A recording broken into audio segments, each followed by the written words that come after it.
I'm Aly, and this is Oops, I Arted, a part of the Hayden Intelligence Syndicate, and I'm joined today by Jack, our video guy. Hey, long-time listener, first-time caller. A little bit, we're doing something different today.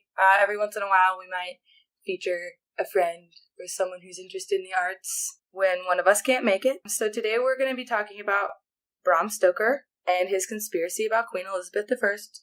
What's he from? He wrote Dracula. Oh, really? Yeah, he's that guy. Just wrote one of the classics, no Casually. biggie. So, Bram Stoker also wrote the novel Famous Imposters in 1910, which is a non-fiction novel uncovering the hoaxes and famous imposters of history. So in this novel, he has written that Queen Elizabeth I of England, the Virgin Queen, Of course. is a man. But she's a queen. Yes. Allow me to explain. Please do. So this conspiracy is known as the Bisley Boy conspiracy. And the story has it that Elizabeth was sent away to live in a village around 10 years old because there was an outbreak of the bubonic plague. Oh, dear. In London. Those poor Londoners. Yes, we've all seen the Monty Python, Bring Out Your Dead. I'm not dead yet. So she was sent to live in a village known as Bisley. They wanted to get her as far away from the plague as they could, and she was precious.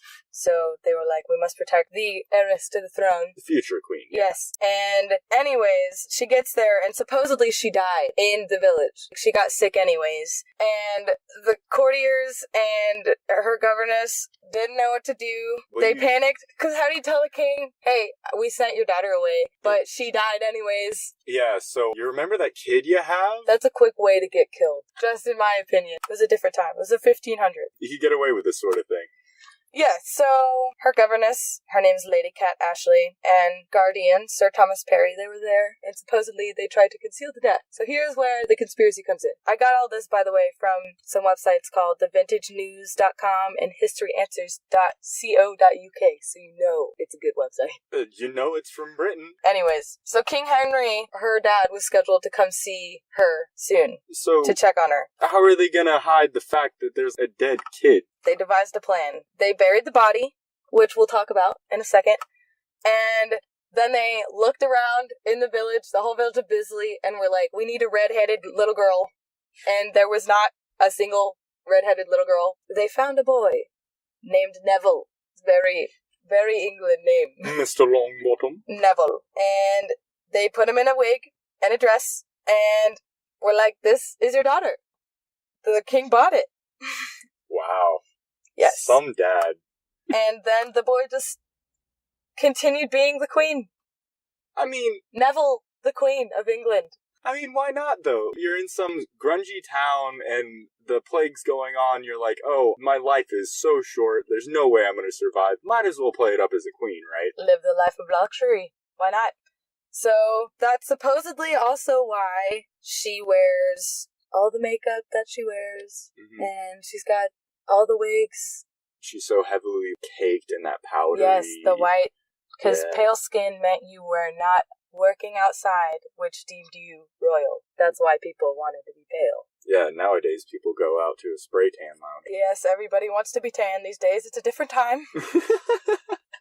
And that's also why she wore the collars, because... it's kind of hard to hide that Adam's apple. I never thought about that. Yeah, that's true. Yeah, and the big clothing, you know how they wore so many gowns back then that their body was basically shapeless. Yeah. So they, I guess we should consider their terms. Yeah. So we'll call them they. It was very easy to conceal their boy body, basically. And that's also, according to the conspiracy, why she was considered the Virgin Queen. Good point. Since they could have possibly been a guy. Sure. Well, yeah, I mean, he couldn't get pregnant. Yeah. So he couldn't have a line. So just be a virgin. That's a good cover-up. Wow. Right? There's a lot of good points to this conspiracy. Almost enough to convince me that it's real. Yeah, it's a little scary how possible it could have been, considering the time. You couldn't just have a police squad just search for forensics. this kid was buried in some yard. They couldn't have dogs go out searching for this kid. And we'll talk about that in a second, but the queen had a statement, her declaration, quote, "I have the heart of a man, not a woman, and I'm not afraid of anything." Oh. Are you convinced yet? Oh. Yes. So, Bram Stoker comes back in Famous Imposters. He recounts a story of a coffin that was discovered in Bisley, close to the house where Elizabeth was staying. Mm-hmm. And inside the coffin were the remains of a young girl who supposedly was wearing lavish clothes and jewelry, and that made them believe that she belonged to an elite family. An aristocratic. Yes. Yeah. Yes. Okay. Oh, that makes it... Wow. That's some pretty harsh evidence, gotta say. Yeah. So he wrote in the book, quote, "All honor to her, whosever she may have been, boy or girl matters not." Because, I mean, they beat the Spanish Armada. Mm-hmm. She's kind of a big deal. Mm-hmm. But I also read on the History Answers that there was a parade or a celebration where they would, parade the queen around.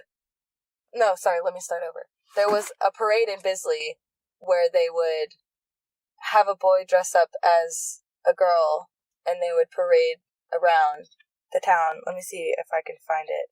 Now, most people would just dismiss that as, in the time, only actors that were allowed to act were male, so they would have to dress up as the female characters. But because of this story, because of the idea that someone could have replaced a child with a male child and pass him off as the queen, it's very interesting that it's a tradition in the town that it said that it happened in.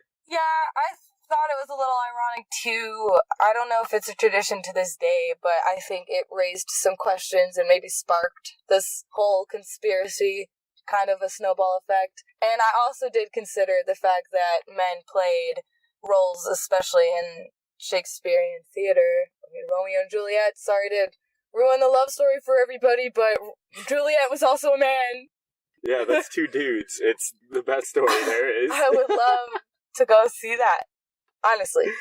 But that's a different story for a different time. They should have two uncomfortable high schoolers kiss each other. No, definitely not high schoolers. But that would definitely be a good show topic, the fact that men had to play all the roles. Interesting moral applications for yes. the time. Also, just toxic masculinity, but true. It's none of my business. It just kind of blows my mind a little bit in this story that her father didn't notice. That's really what tears it all apart.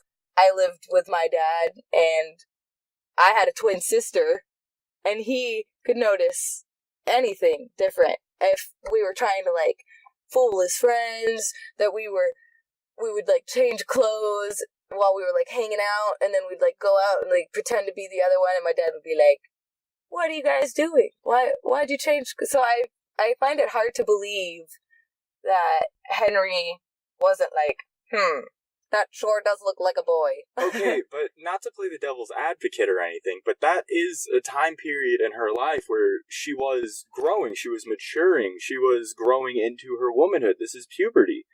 The kid's facial structure changes. It's completely different than when he first saw his little baby girl. Now she could be what is considered at the time a full-grown woman. I guess you could also consider that Henry wasn't spending a lot of time with the child, because from what I gather from this era, the Renaissance era, and just from monarchy, queen, king style ruling, is that they have other people take care of the child, like the governess and the courtiers and her guardian. Well, they do say it takes a village. Haha. That carries multitudes of meaning, though. I mean, there's a big difference between being the primary caretaker of your child and having a nanny. True. Some rich person now would have an au pair raise their child and care for their child. What is an au pair? It's someone who lives in their house and, So it's a live-in nanny? It's a live-in nanny, yeah. They make a lot of money, too. Interesting. Mm-hmm.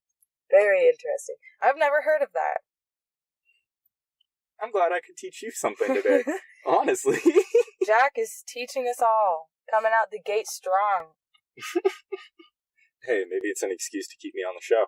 I'm sure you'll be back. Alright, well, that concludes this week's episode.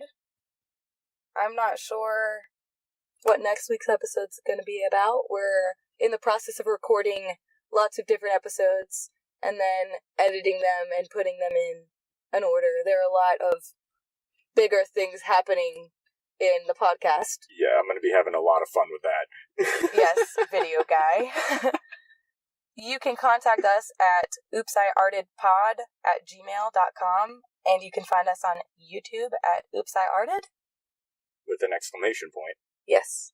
Don't forget the exclamation point. It's an exciting show. We have to make sure. I'm kidding. I hope you guys have a great week. I was happy to be on the show. Bye.